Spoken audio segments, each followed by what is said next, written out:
네, 이사여서 시작하도록 하겠습니다.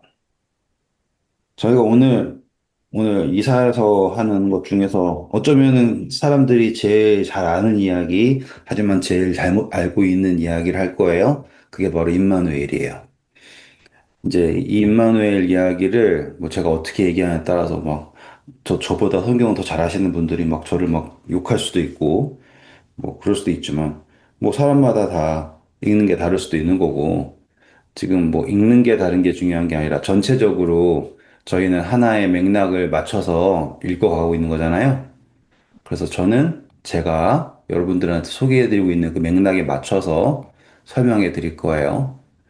그렇기 때문에 뭐 오해는 마시고 자, 이제 시작해 보도록 하겠습니다. 우선 7장에 오셔서 우리가 시작해야 될 거가 지난 시간에 스알 야숲 그리고 아하스라고 하는 그 이름의 이야기를 하면서 시작했잖아요.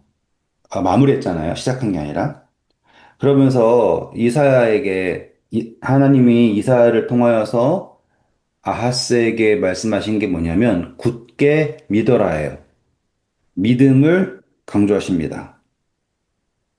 그러니까 이 믿음이라는 것은 나에게 있는 것을 믿는 게 아니에요. 하나님을 믿어라는 거거든요. 그런데 사람들은 이 믿음을 하나님께로 가져가는 것보다 자신에게 가져가는 것을 더 좋아해요. 왜냐하면 이 자신의 범위를 이렇게 해가지고 자신의 범위 내에 있는 것을 믿고 싶은 거예요. 하나님은 결코 우리의 범위 내에 계실 수가 없어요. 그쵸? 우리는 하나님의 안에 있는 거지, 하나님을 우리의 범위 안쪽으로 넣으려고 하는 건 불가능하기 때문에, 믿음이라고 하는 것을 자신보다 큰 하나님에게 가야 되는데, 자신의 범위 내에서 큰 거를 찾아가다 보니까, 이제 문제가 되는 거지 않습니까? 그래서 하나님이 이제 믿어라 라고 얘기하면서 그 범위, 그러니까 자신의 범위에 넘어선 하나님을 바라보게 하기 위해서 요구하신 게 뭐냐면 10절부터 읽어볼게요.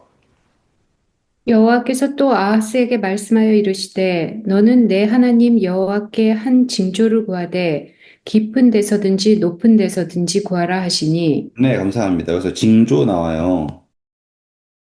또는 표적, 다 같은 표현입니다.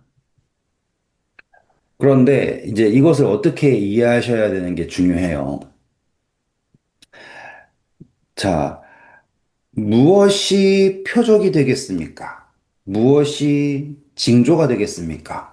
이러한 표현들 성경에서 우리 자주 봤죠. 응.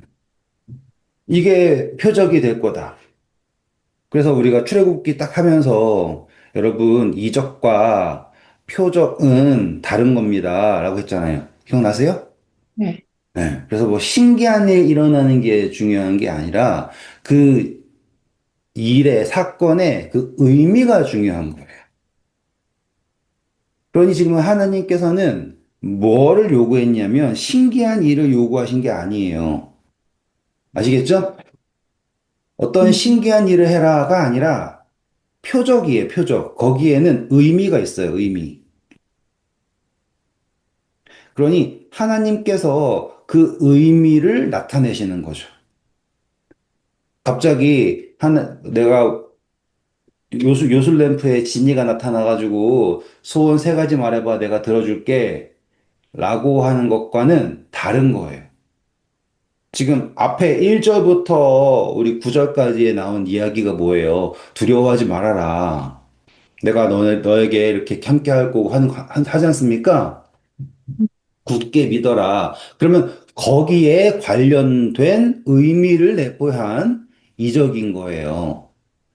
그런데 아하스는 자신의 범위에서 벌써 아수르한테 부탁하고 방법을 다 찾았잖아요. 자기의 범위 내에서.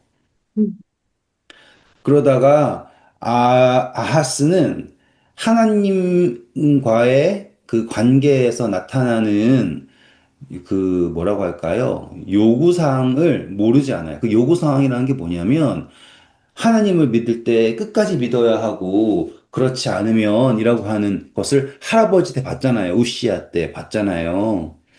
그리고 이 왕이 된다라고 하는 거는 그냥 잘나서 왕 된다 그 정도가 아니라 왕이라고 하는 것은 뭐라고 할까요? 역사부터 모든 것을 다 익숙하게 알아야지 왕위를 할 수 있어요. 그게 왕자 교육이라고 하지 않습니까? 그러니 아하스가 하나님에 대해서 하나님과의 관계가 어떠해야 된다는 것에 대해서 모르는 사람이 아닌 거예요. 그리고 우리 문하세가 하나님을 멀리 떠난 이유처럼 아하스 역시도 하나님을 떠나서 자신을 의뢰할 수밖에 없는 상황이라는 거 제가 이미 설명해 드렸죠. 그래서 지금 아하스가 자신은 구하지 않겠습니다라고 얘기를 합니다. 12절 보세요. 아하스가 이르되 나는 구하지 아니하겠나이다. 나는 여호와를 시험하지 아니하겠나이다 한지라. 네, 감사합니다. 지금 그래서 이 사람의 말을 보면은 좋게, 아, 역시 하나님을 시험하지 않으려는 거구나라고 하지만 그건 아니었잖아요. 그렇죠? 그래서 우리 시편 가실게요. 그냥 시험이라는 것 때문에 그런 거예요. 시편 81편. 우리 10절부터 볼게요. 죄송합니다. 7절 먼저 보시고. 내가 고난 중에 부르짖음에 내가 너를 건졌고 우레소리의 은밀한 곳에서 내게 응답하며 무리바 물가에서 너를 시험하였도다.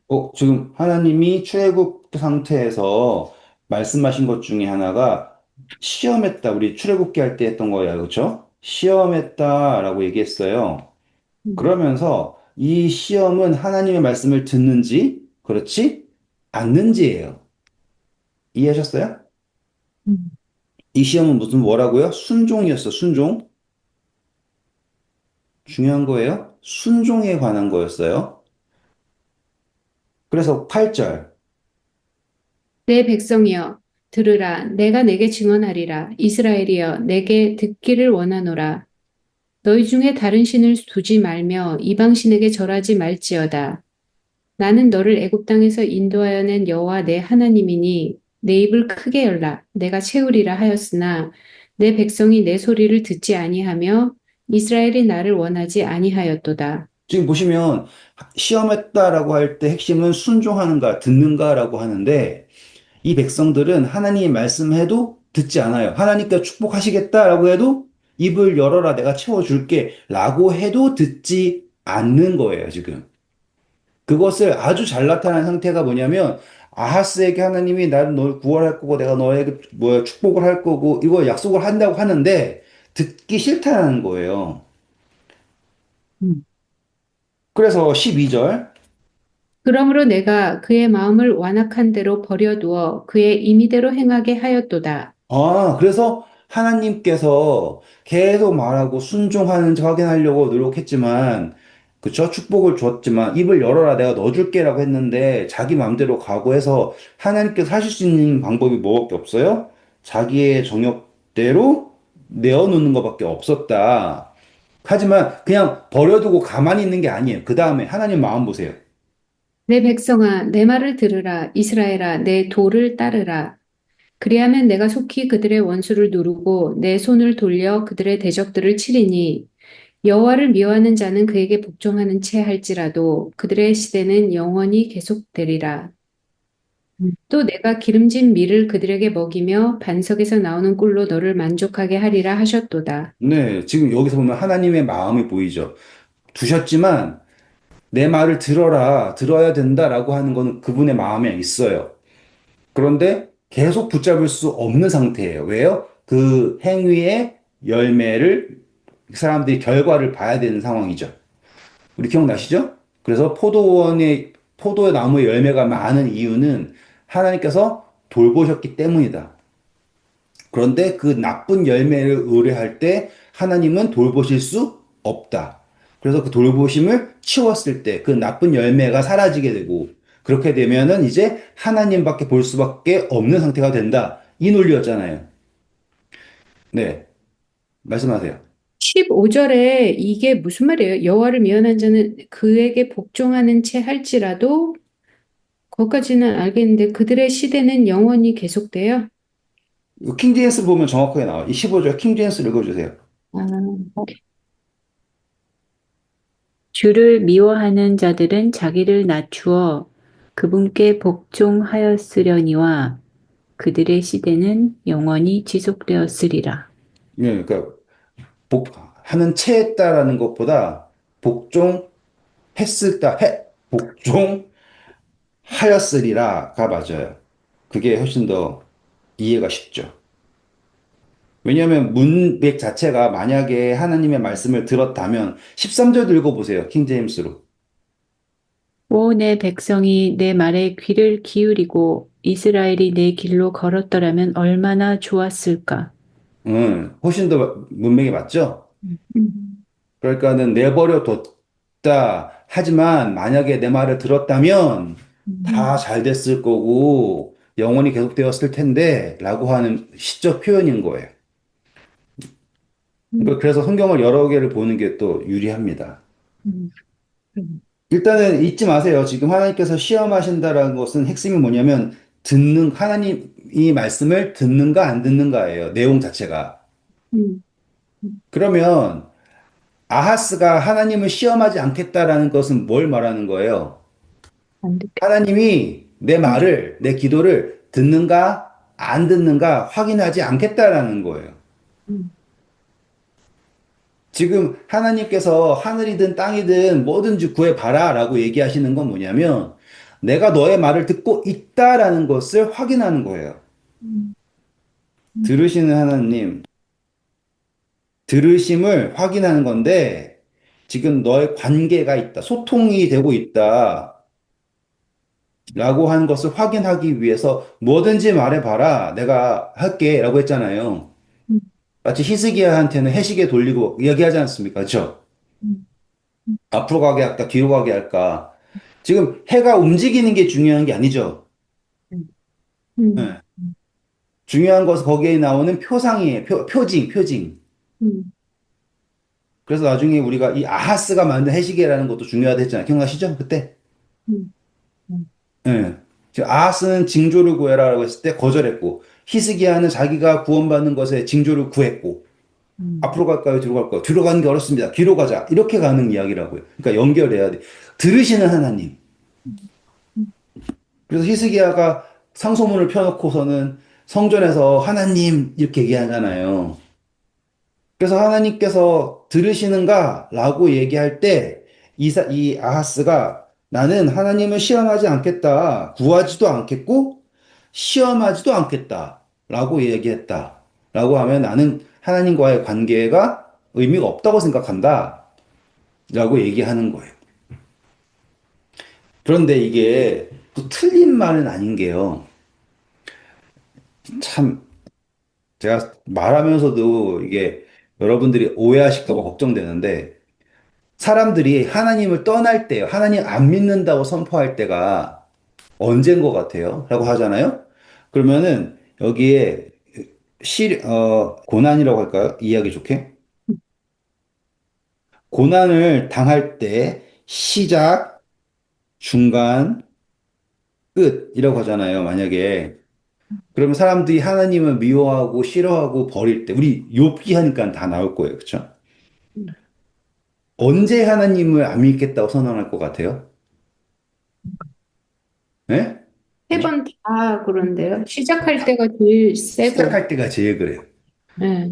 하나님 믿었는데 나쁜 일 생겼다고 생각할 때. 음, 그런 거 있죠. 그쵸? 하나님 믿는다고 할 때 나쁜 일, 그러니까 하나님 잘 믿지도 않았어. 그랬는데 하나님 믿는다고 생각했는데 나쁜 일 생겼을 때 하나님 탓을 올리는 거. 그러니까 지금 딱 보면은 아하스는 지금 뭐예요? 아하스가 왕 됐을 때죠. 그쵸? 우시야가 죽고 나서 이사야가 부르심 받고, 그쵸? 지금 보니까 7장은 아하스가 왕이 되었을 때 르신하고 막 해서 다 쳐들어오니까 아하스 생각에는 어떤 느낌이냐면 하나님 믿으면 지금 망하는구나라고 하는 거야. 하나님 열심히 믿어서 잘 되는 게 아니라 하나님 믿어서 망하는구나 라고 하고서는 지금 이때를 생각하는 거예요. 물론 하나님 믿으면서 안 됩니다. 처음도 그렇고 중간도 그렇고 끝도 그럴 수도 있지만 지금 아하스가 말하고 있는 그 느낌은 어떤 느낌이냐면 아이 믿어봤자 별 볼 일 없네. 막 힘들어 죽겠는데 지금 막 뭐 빛이 산더미고 뭐도 망하고 주식도 망하고 다 망했는데 목사님이 와가지고는 하나님 끝까지 믿으면 잘 될 겁니다 라고 얘기하면 듣겠냐고요. 그런 느낌인 거예요, 지금. 그랬는데 이사야가 딱 말하는 게 그 다음 절, 다시 7장 오셔서 이사야가 이르되 다윗의 집이여 원하건대 들을지어다. 너희가 사람을 괴롭히고서 그것을 작은 일로 여겨 또 나의 하나님을 괴롭히려 하느냐? 지금 보시면 괴롭힌다라고 하는 것, 그리고 우리 엘리야한테 아합이 이스라엘을 괴롭게 하는 자가 너냐 이렇게 하는 것처럼 예? 지금 아하스에게 부르기를 뭐라고 불렀냐면 아하스야라고 하지 않고 다윗의 집아라고 얘기하죠. 그러니 이거는 하나의 개인을 두고서 얘기하시는 게 아니에요. 그러니까 아하스라고 하는 개인이 딱 있는데 아하스 너 왜 그러니? 라고 얘기하는 게 아니라 하나님은 이 다윗의 그 계보부터 끝까지를 다 보고 지금 이렇게 말씀하시는 느낌인 거지 한 개인에게 말하는 거가 아니다예요. 범위를 늘리셔야지 돼요. 그래서 왜 하나님을 힘들게 하냐라고 얘기하면서 4절 이제부터 중요한 게 나오겠죠? 그러므로 주께서 친히 징조를 너희에게 주실 것이라. 보라, 처녀가 잉태하여 아들을 낳을 것이요 그의 이름을 임마누엘이라 하리라. 네, 감사합니다. 자, 이제 하나님께서 징조를 친히 주신다. 그러면 이 징조를 하나님께서 직접 주신다라면 여기에는 모든 의미가 다 완벽하게 드러나는 이적이겠죠. 그리고 이것은 아하스가 구하지도 않은 거예요. 그쵸? 하지만 하나님께서 아하스가 아니라 이제 누구에게 주냐면 다윗의 집에 주는 거예요. 요게 포인트예요. 이 중조는 누구에게 준다? 다윗의 집에게 준다. 그러니 그냥 단순하게 히스기야한테 해식에 돌아가는 것과는 급이 다른 징조를 주는 거예요. 근데 이 징조는 굳게 믿으면 된다. 굳은 믿음. 이거잖아요. 굳게 믿으면 된다라고 하는 것을 확정하는 표정, 징조를 주신다. 그것을 누구에게 주는 거냐면 다윗의 집에게 준다. 그러면 이 징조는 우리가 믿어야 되는 무언가에 대한 것을 말하고 있는 거예요. 그렇죠? 그러니까 점점점 쌓여 나가니까 아 이게 예수님을 말하는 거구나라는 게 점점 나오죠. 그렇죠? 그래서 예수님을 소개할 때 아들을 낳으리니 이름을 임마누엘이라고 해라 라고 얘기하는 것과 이 부분이 연결될 때 다윗의 집이라고 하는 이게 딱 매칭이 되셔야지 되는 거예요, 지금. 그러니 아하스에게만 말하고 있는 게 아니라 하나님께서는 지금 온 세상의 그 인류의 구원을 위해서 말씀하시는 장면이고 뭘 했냐면 처녀가 잉태하여 아들을 낳으리니 그 이름을 임마누엘이라 해라 라고 했어요.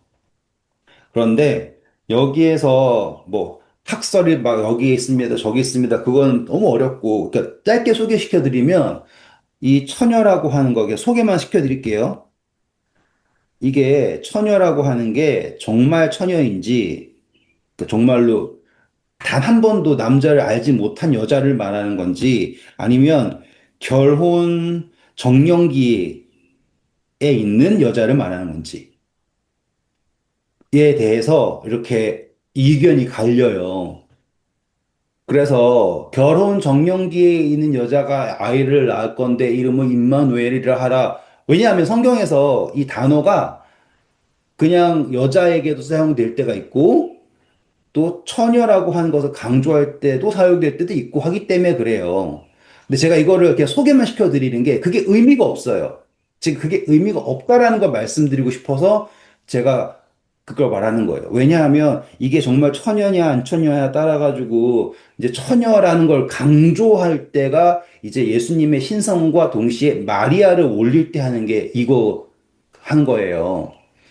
그래서 마리아를 이렇게 올려주려고 할 때 동정녀 마리아라고 하는 거를 강조할 때 이런 식으로 하려고 노력했단 말이죠. 그런데 잘 보면 이 생각이 어떤 의미가 있는지를 잘 생각해 보시면 예수님께서 그냥 인간의 아들로 태어나셔야 된다라고 얘기하면 가장 좋은 것은 미혼모의 아들로 태어나는 게 가장 완벽해요. 왜냐하면 제일 약하잖아요. 과부와 고아인데 예수님이 미혼모의 아들로 태어나가지고 엄마가 죽고 고아로 자랐어가 최고 아니에요? 따지고 보면. 그쵸? 설정 자체로 따진다 보면 가장 낮은 데로 와야 되는데 그런데 하나님 예수님께서는 진짜로 그래도 아버지 있고 어머니 있고 하지만 처녀에게서 태어난 성령으로 잉태한 그 스토리를 만드셨단 말이에요. 그쵸? 그러니 지금 여기에서의 집중은 처녀다라는 것이 집중이 아니라 이 처녀가 누구인가가 집중인 거예요. 그래서 제가 예전에 한번 소개시켜 드렸잖아요. 이 처녀라는 것은 항상 하나님께서 이스라엘을 부르실 때 사용했던 단어입니다라고 했잖아요. 그래서 지금 다윗의 집에게 말씀하시는데 다윗의 집아 너가 구하지 않았지만 내가 너에게 표징을 징조를 주는데 하고서는 다윗의 집을 뭐라고 부르시냐면 이라는 게 오늘 제가 말씀드리고 싶은 거예요. 그래서 성경적 몇 개를 드렸었어요. 그때 해볼게요. 레위기서 죄송합니다. 레위기 아니요. 예레미야 31장 4절. 처녀 이스라엘아, 내가 다시 너를 세우리니 내가 세움을 입을 것이요.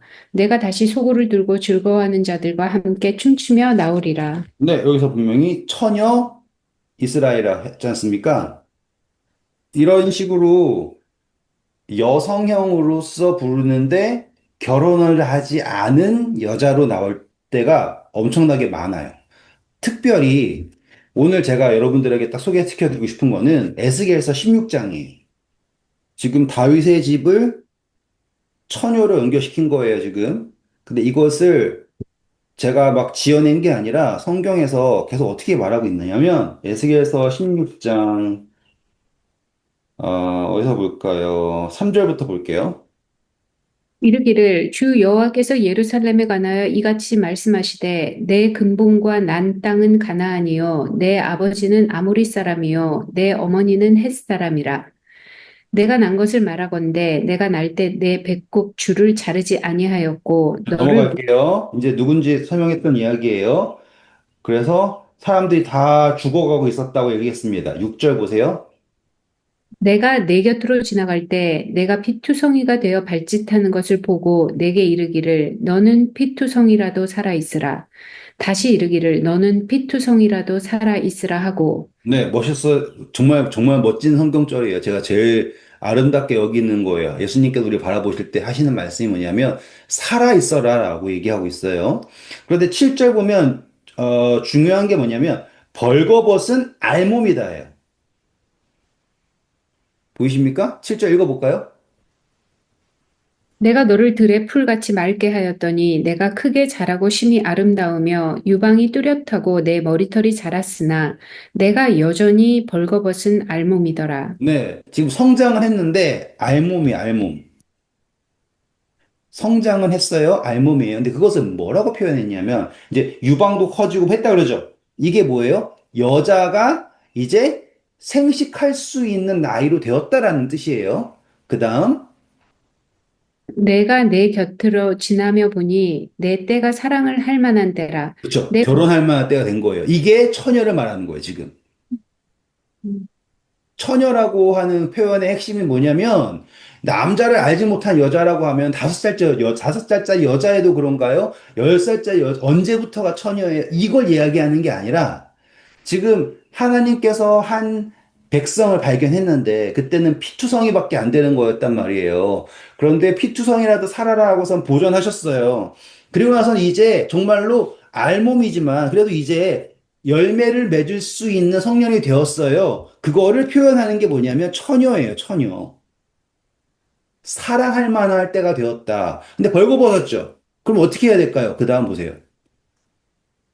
내 옷으로 너를 덮어 벌거벗은 것을 가리고 내게 맹세하고 언약하여 너를 내게 속하게 하였느니라. 나 옷으로 덮었다 그러죠. 이사야가 우시아가 죽었을 때 한 성전에 갔더니 그 성전에 뭐가 가득했어요? 옷자락이 가득했죠. 음. 지금 완벽하지 않아요? 에스겔서 16장이랑 네. 이사야서에 나와 있는 처녀가 잉태하여 아들을 낳으리니라 이렇게 연결하니까 완벽하잖아요. 음. 그 처녀가 누군가, 그 당시에 누가 남편도 없이 애를 낳았었는가, 그걸 쫓아가는 게 아니라 다윗의 집에게 말씀하셨고, 그리고서는 말씀하시기를 처녀가 잉태하여 아들을 낳으리니, 라고 하는 거가 이 이야기인 거예요. 왜요? 어떻게 잉태할 거예요? 내가 너와 언약을 맺었다 해죠. 그쵸? 옷으로 너를 덮고, 내가 너에게 들어가서, 맞죠? 언약했다 그러죠. 맹세하여 너와 언약했다. 그래서 너는 내 것이 되었다. 그럼 당연히 그 처녀가 잉태하여 아들을 낳겠죠. 맞아요? 음. 음. 그러니까 천연데 남자 아무것도 모르는데 애가 생겼어 신기해 이 기적이라고 얘기하면은 완전히 이 임마누엘을 진짜 싸구려로 만든 거예요. 와 어떻게 처녀가 아기를 가져 완전히 신기하다. 그걸 가지고서는 사람들이 막 싸우고 있는 거예요. 과학적으로 불가능하다. 그래서 예수님의 유전자는 XY냐, XX냐, X밖에 없냐, 막, 와, 나 그거 보고 있으면 속 터지는 거예요. 대박이다. 음. 성경에서는 절대로 이 처녀가 뭐냐, 진짜냐, 가짜냐 할 필요가 없어요. 이 처녀는 지금 벌거벗고 하나님께서 피투성이로 구해낸 그리고 하나님의 돌보심으로 자라서 이제 유방도 커지고 아이를 가질 만한 한데 여전히 벌거벗고 있는 그렇죠? 그게 뭐예요? 수치잖아요. 그렇죠? 아담과 하와가 벌거벗었다. 똑같죠? 그래서 그 벌거벗음을 누가 가르쳐줬어요? 의의 옷으로 하나님께서 덮으시고 내가 너에게 들어가서 언약을 맺었단 말이에요. 그러니 이 처녀라고 하는 것가 처녀가 잉태하여 아들을 낳는다라고 할 때 어떻게 아들을 낳을 수 있게 되었을까요? 하나님과 함께 하니까 음. 아들을 낳을 수 있게 되겠죠. 그래서 그 아들을 낳으리니 그 아들의 이름은 뭐일 수밖에 없어요. 음. 임마누엘일 수밖에 없겠죠. 음. 음. 음. 깔끔하죠. 네. 음. 이 이야기를 하는 거예요, 지금. 그냥 이 이야기예요. 갑자기 뭐 호구조사를 했는데 누가 애를 낳았대. 남편도 없이 애를 낳았다고? 그랬더니만 그 여자가 이 아이의 이름은 임마누엘입니다. 그 얘기를 하는 게 아니라고요. 음. 이해되시죠, 이제? 네. 응. 그러니까 임마누엘이다라고 하는 것은 하나님께서 함께 하신다라는 것이 확인된 거예요. 나타난 거예요, 지금. 음. 징조를 구하지 않았지만 하나님께서 친히 징조를 하실 건데 하나님이 어떻게든 너희와 함께하고 그리고 그 아들을 낳게 될 거다. 예요. 예수님께서 오신다라는 거잖아요. 그러면 그의 이름은 뭐가 될 수밖에 없어요? 임마누엘. 왜요? 가인도 하나님께서 아담과 하와에게 주신 첫 열매죠. 그때 하와가 이름을 어떻게 줬어요? 얻었다라고 하잖아요. 가인. 하나님께서 얻게 하셨다. 그러니까 이 이야기는 결국 예수님을 바라보는 이야기인데 이적기를 말하는 게 아니에요. 신기한 이적이 아니라 표적이다. 그리고 여기서 처녀는 누구다? 당연히 이제 하나님의 백성을 말하고 있다. 음. 됐죠? 자, 그럼 그 다음입니다. 15절 가보세요. 그가 악을 버리며 선을 택할 줄 알 때가 되면 엉긴 적과 꿀을 먹으리라. 먹을 네, 것이 지금 그라고 하는 것은 임마누엘을 가리키겠죠. 음. 그러면 이 임마누엘이 예수님이에요. 음. 임마누엘. 이것은 처녀, 하나님의 백성이라고 하는 그쵸, 하나님과 언약의 관계 속에서 결국에 성취가 되어서 등장한 임마누엘. 이것은 예수님. 적용 끝났어요. 그런데 예수님이 어떤 존재로 오실까라고 했을 때 선을 택하게 된다라고 해요. 음. 뭘 버리고 악을 버리고 선을 택하게 된다. 근데 아까 시험한다라고 했던 거 시편에서 기억나세요? 그 사람들이 다 뭘 좋아해요? 선을 좋아해요? 악을 좋아해요? 아군. 악을 택했죠. 음. 입을 벌려야 내가 채우리라 했더니만은 정욕에 끌려가지고 악을 쫓아갔다. 그런데 지금 임마누엘은 어떤 사람이에요? 지금 선을 택하게 된다. 그리고 그 선을 택한다라고 하는 것은 되게 상징적인 의미예요. 지금 완전히.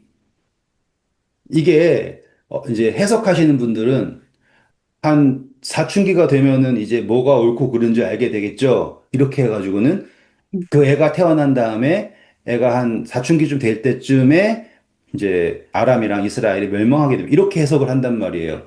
그러면은 너무나 이게 모호한 거예요. 왜냐하면 이게 표징이잖아요. 아하스의 입장에서 이 표징을 확인하려면 너무나 힘든 거야. 왜냐하면 일단은 처녀인데 애를 가진 거를 확인을 해야 돼. 이게 불장난쳐서 애 가졌는지 어땠는지도 모르고 또 누가 꾸몄는지도 모르고 이게 해시계가 뒤로 가는 거랑은 차원이 다른 이야기란 말이에요. 그리고 이 이야기의 핵심은 뭐냐면 선과 악이라는 거 계속 강조하죠. 선을 택한다. 거절하고 선을 택한다. 16절도 그러죠? 음. 이 악을 거절하고 선을 택한다. 강조점이 뭐예요? 선을 택한다라고 하는 강조점이에요. 강조점이 뭐라고요? 선을 택한다라는 게 포인트다. 계속 악을 쫓아갈 때 하나님께서 그 악한 마음대로 내버려 둘 수밖에 없었다라고 했죠. 시편에서. 네. 그리고 로마서에서 그러잖아요. 그 악한 정욕대로 내버려 두사. 그거는 포기한 게 아니에요. 기다리신 거고, 그리고 돌보심을 지으실 수밖에 없는 거예요. 열매 맺는 것을 못 맺게 해야 되니까. 음. 그런데 여기에서 지금 그럼에도 불구하고 열매를 맺게 되는데 그게 예수님이죠. 그게 임마누엘인데 그 임마누엘은 뭘 할 것이냐면 악을 버리고 선을 택할 것이다. 그리고 이 선을 택하기 16절.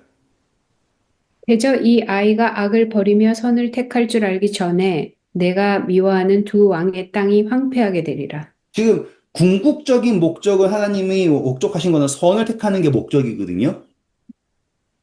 그런데 지금 아람이랑 이스라엘이랑 북방 이스라엘 걱정하고 있는 아하스에게 너가 원래 지금 다윗의 집이지 않습니까? 다윗의 집아, 너가 원래 지금 기도하고 간절히 바라고 애타게 찾아야 될 것은 임마누엘이에요. 하나님의 약속, 메시아란 말이에요.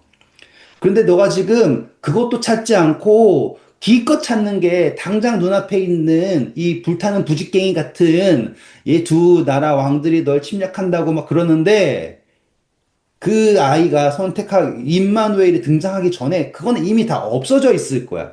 그러니 우리가 그 전에 처음 공부할 때 했던 게 뭐예요? 하나님은 이미 성취에서부터 우리를 바라보시고 부르고 계시잖아요. 그러니 하나님께서 표징을 주시는데 어디서부터 주고 계시냐면 어떻게 하면 이 두 나라를 이길까를 얘기하는 게 아니라 다윗의 그 뿌리에서 왕의 성취 예수 그리스도를 바라보시면서 악을 선택하고 있는 이 다윗의 집안이 선을 선택하게 되는 온전한 성취에서 바라보시고 그것이 일어나기 전에 이미 너가 걱정하는 두 나라는 없어지고 끝날 거야. 라고 이야기하시는 이야기가 되는 거예요.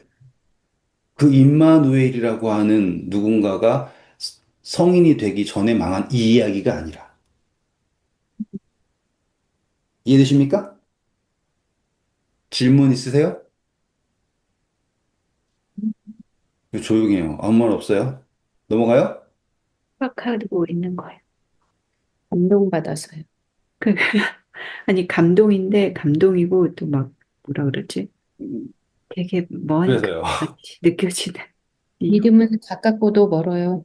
어, 아, 이게 정답 제가 지금 그냥 얘기하는 게 아니라 11장 가서 1절 보세요. 11장. 이새의 줄기에서 한 싹이 나며 그 뿌리에서 한 가지가 나서 맞죠? 이게 다윗의 집이잖아요.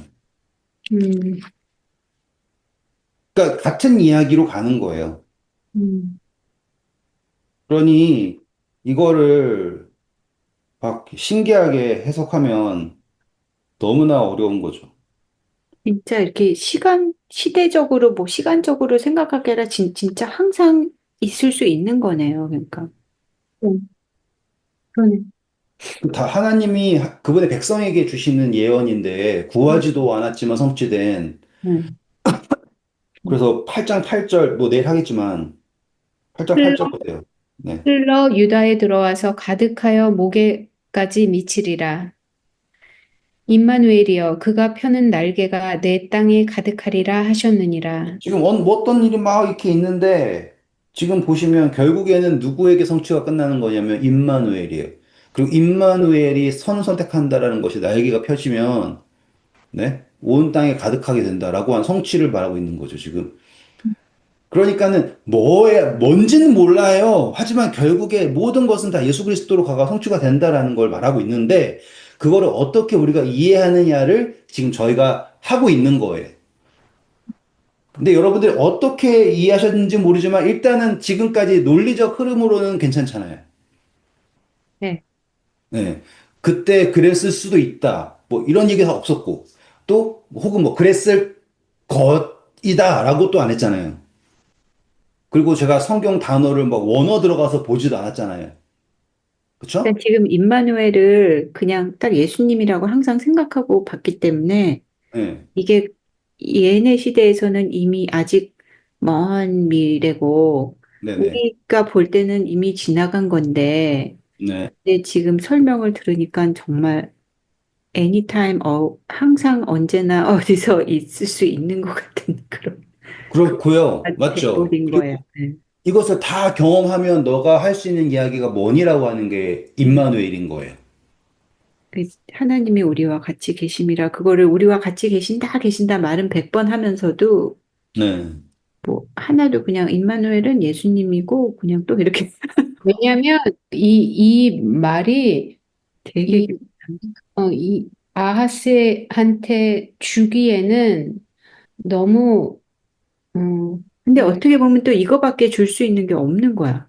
하죠. 어, 그리고 사실 이 전까지도 아 그렇지 뭐 그러면은 또 이 징조를 이걸로 주셨구나 이러고 되게 뭐 음, 가벼운 얘기는 아니었지만 맞아. 징조를 이걸로 주셨구나 그러면은 그렇지 이렇게만 넘어가잖아요. 음. 근데 정답을 주시는데 그 정답을 이해하거나 가까이 가기에는 좀 너무 멀리 살아서 음, 그런 거. 그러니까 우리 수준이 너무 낮아가지고 그게 뭐라 그래? 정답 얘기해줘도 나의 삶이 맞아. 정답이랑 어느 정도 가까이 가 있어야 그거를, 내가 너무 좀 이거를 진짜 막 봤구나.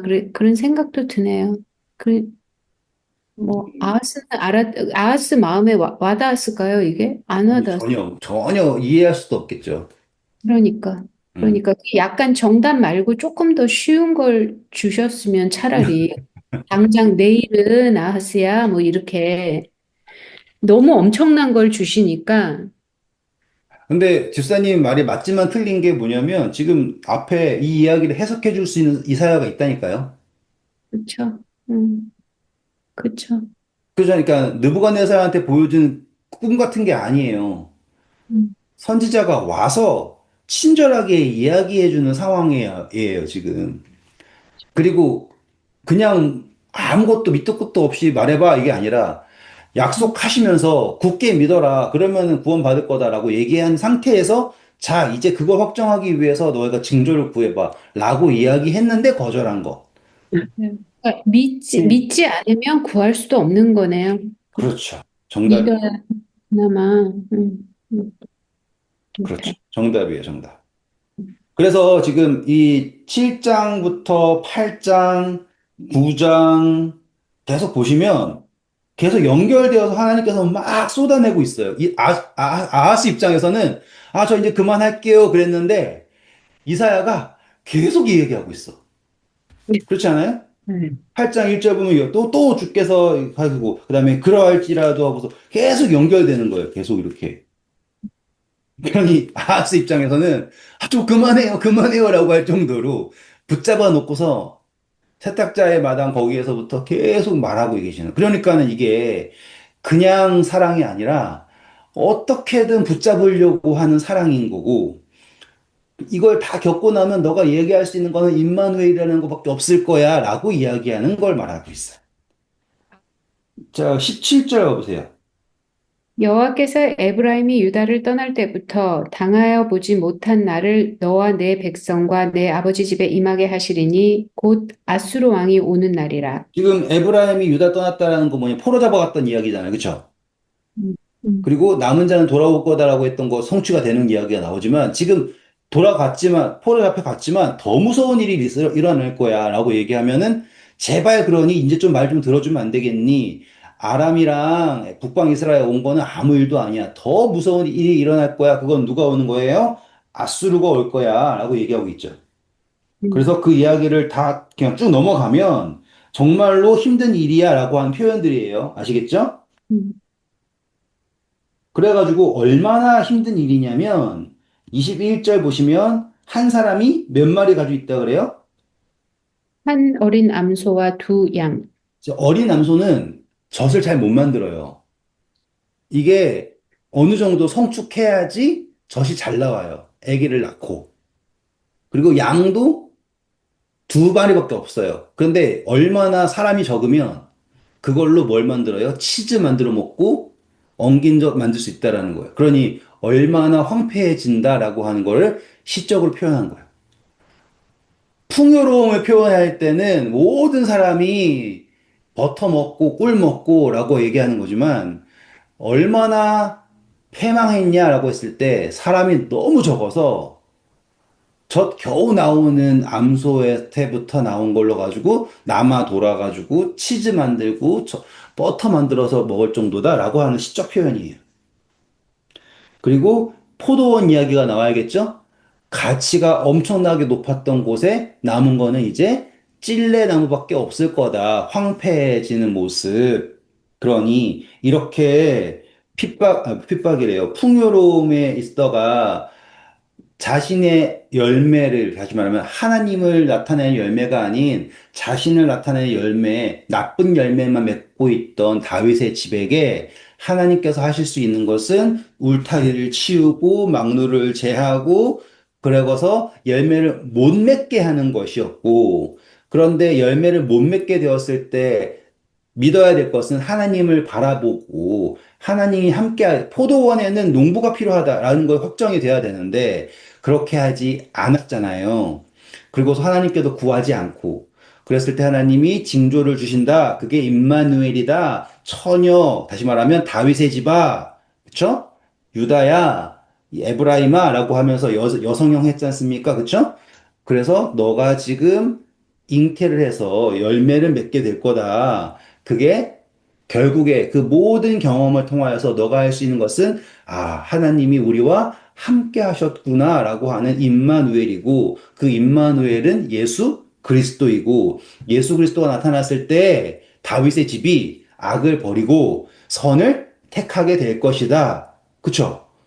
그 성취가 이루어질 거고, 너가 걱정하던 모든 것은 그 일이 일어나기 전에 이미 다 해결될 거야. 걱정하지 마. 그런데 만약에 이 성취라는 것도 모르고 믿지도 않고 당장의 일만 가지고 걱정을 한다면 이 일이 끝나고 나서 더 큰 일이 일어날 건데 그 아수르가 올 거야. 그때는 정말로 모든 게 다 사라질 거고, 사람이 몇 명 없어가지고, 지금 포로 잡혀간 것도 걱정해? 그때는 다 잡혀가가지고, 이제 어린 암소한테 나온 젖 가지고는 치즈 만들어 먹을 정도로 사람이 없어질 거야. 그런데도 하나님을 의뢰하지 않고 계속 사람의 방법을 찾으면 안 되겠지라고 하는 말씀이다. 처녀가 진짜 처녀냐, 어떤 처녀냐, 이 이야기가 아니라. 네, 오늘도 수고하셨고요. 좋은 밤 되세요. 감사합니다.